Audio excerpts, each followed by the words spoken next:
program can be used for illegal aliens and for U.S. citizens and for other emergencies. Here's the New York Times.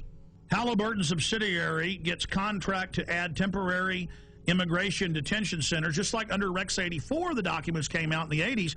They said the cover would be for illegal aliens, but it would be really a martial law takeover plan and to suspend the Constitution and take over the media.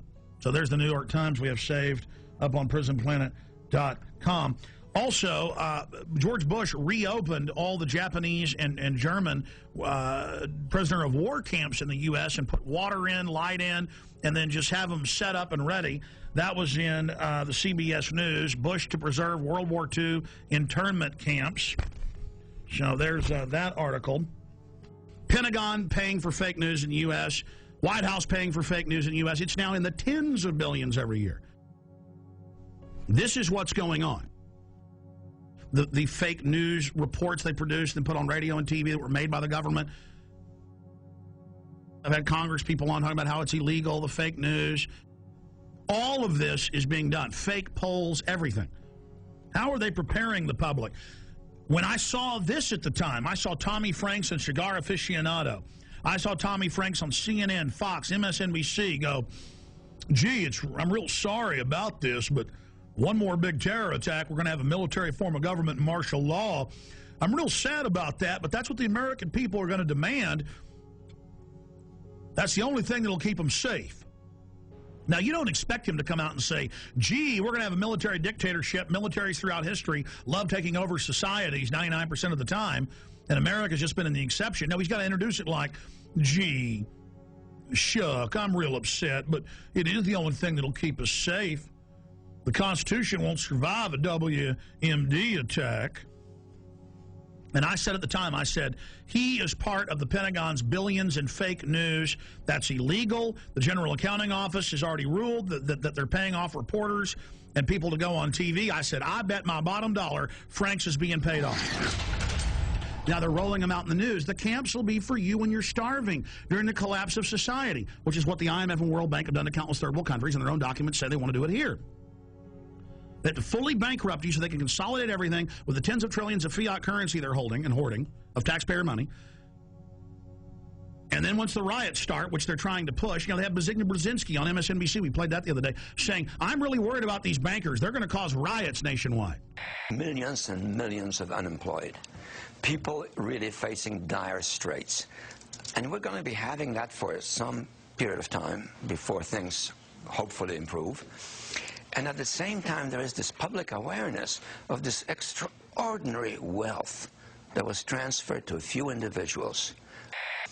And you sort of say to yourself, what's going to happen in this society when these people are without jobs, when their families hurt, when they lose their homes, and so forth? As if he isn't one of the engineers of it. See, they know they've got revolution on their hands. They know that we did our job warning the people and exposing what was happening and putting all this information out, and people found out it was true. Here it is. This is from my film, The Road to Tyranny. I have 18 hours of this. I have them training all over the country. I have them teaching police to arrest anybody with a get us out of the UN sticker. This is what's been going on. Here it is. You're damn right, because think about the Christians, okay? Do you accept Jesus Christ, your Lord and Savior? No. What did they do? They took your head off. They beheaded you if you didn't accept Jesus Christ, your Lord and Savior. See, this is reality. Yeah, they're terrorists. But the bottom line is, to them, they are not. When people are passionate about what they believe in, they become a very difficult enemy to beat. Who was the first terrorist organization in the United States? Who? Founding Fathers. You mean Thomas Jefferson? Look at this guy. He's talking about the founding fathers and people that are committed. He's talking about constitutional terrorists. Before that, the cops are so conditioned, they say, who are the terrorists? Who are the first terrorists? The founding fathers. They all know. They all say founding fathers. They've already been taught this many times. He says that's a very difficult enemy to beat. No, you are the enemy when you become an enemy of the Bill of Rights and Constitution and let foreign bankers take us over. Play it again.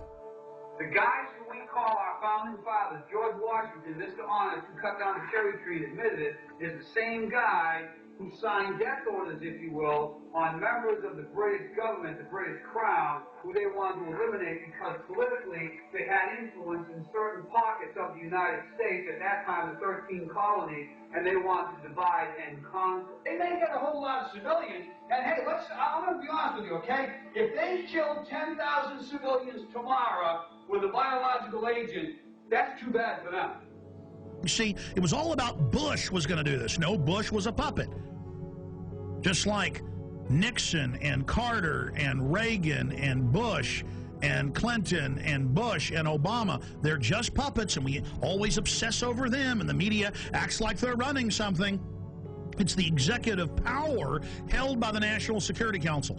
In fact, 3 weeks ago, they had an article about General James Jones and the National Security Council saying they've now taken over continuity of government, even from the executive and Homeland Security, and that this private group runs it all. And then General Jones was in the CFR website writing, I take all my orders from former national security heads, Henry Kissinger and the CFR. I mean, that's why in the last week there have been 4 mainstream news articles that we posted at Infowars.com and PrisonPlanet.com with Bilderberg group members like Etienne Davignon, the chairman of Bilderberg, saying, we set up the European Union, we set up the G20, we've set up the New World Order banking system. I mean, now they're openly bragging it's world government and they run it. But it is the awareness itself that will drive the change. And one of the ways it will drive the change is through global governance and global agreements. But the many business leaders who have been present here are among those taking leadership in other ways. Yet these problems can be overcome by a joint effort in and between our countries. 2009 is also the first year of global governance, with the establishment of the G20 in the middle of the financial crisis. The climate conference in Copenhagen is another step towards the global management of our planet. This is collective action, people working together at their best. I think a new world order is emerging, and with it the foundations of a new and progressive era of international cooperation. And then if I dare talk about it, they go, oh, shut up, Jones. You crazy nut, none of that exists. And if you talk about it, you're going to cause violence. Just give in to the New World Order, roll over to it, hand your guns in. Let's start with the airport adventures, which they now admit are going nationwide with the Viper teams at bus stops, train stops, the streets, shopping malls, random vans, sending you through body scanners, biometrically scanning 360 your naked body. Now, I've seen more in-depth images by the actual companies where they can zoom in on pores. Okay, so they're showing you a low-res image, but totally naked, your family, it's child porn, they don't care. Now, if you take a picture of your 2-year-old daughter in diapers, and this made ABC News and CNN, the children's bottoms weren't even seen, but because the children had towels around them hugging. That was a 3-year-old and 2-year-old. They were arrested. Their children were taken. So that's things that aren't bad are called bad. But then the government recording your naked wife, you, your children, and now they're going in at all major airports, 214, and people in Houston are being forced through them, but people are refusing and saying, no, you perverts, you're not going to do that. So Aaron Dykes and Rob Dew, back from 6 days of adventure with the police state in Canada and the U.S., tell us what happened. Well, I got hit up first. This was in D.C. flying to Detroit. You got long hair. You get pulled out every time. Some kind of Al Qaeda. But Aaron was already through security, and I walked through, and they go, oh, sir, can you step in here? And I said, so what's that? And they said, oh, this is our RFID scanner. And I said, no, I'm not going in there. And what do you mean? And I said, I'm not going in there. I said, I don't agree with that. And they said, oh, well, it's voluntary. I said, well, good, I'm not doing it. Yeah, but see, that's like SeaWorld made you thumbprint at first. It was voluntary. Now it's mandatory. It's like dog training. Passengers describe a terror attack and the arrest of a suspect who tried to blow up a plane as it landed at Metro Airport. We heard a loud pop, then a bit of a smoke. Sounded first like a balloon being popped. All of a sudden, heard some screams, and flight attendants ran up and down the aisles, and everything's crazy. People are screaming. There's fire on the plane. So there was a lady shouting back, and she was saying things like, what are you doing? What are you doing? At that moment, I was sure I was going to die. And we're learning tonight more about the suspect. Let's get to Fox News' Andrea Isom. She begins our team coverage. She is live at Metropolitan Airport. Andrea? As the hours go on, you are right. We are learning more about the suspect and